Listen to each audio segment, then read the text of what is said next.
C'est l'un des derniers vestiges de la forêt rhénane telle qu'elle existait avant la canalisation du fleuve.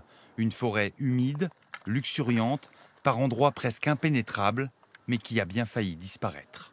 Ici, il y avait un camp de nomades qui était en place, on avait du feu, on avait des gens qui s'entraînaient au tir.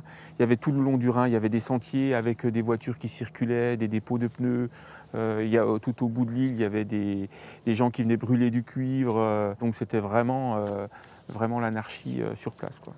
La ville de Strasbourg, gestionnaire de la réserve, y a entrepris de gros travaux de restauration. Depuis 2 ans, un ouvrage hydraulique permet même de l'inonder artificiellement, comme le faisaient naturellement les crues du Rhin. La vie y foisonne à nouveau, 60 espèces d'arbres et d'arbustes, 180 d'oiseaux, des mammifères, des insectes et tant d'autres, certaines espèces si rares et si fragiles qu'elles ne survivent que dans ces endroits protégés. La rainette verte, ça c'est typiquement son milieu.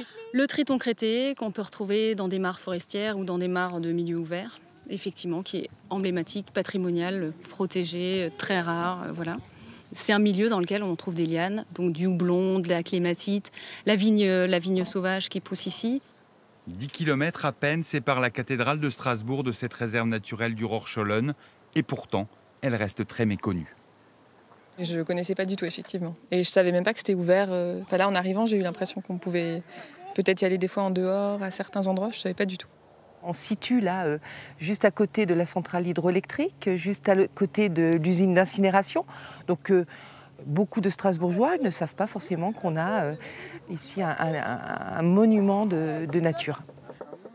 De nombreuses animations sont prévues ce week-end dans la réserve, des visites guidées, des jeux, des expositions photos, pour découvrir ou redécouvrir ce petit coin de nature préservé à 2 pas du centre-ville.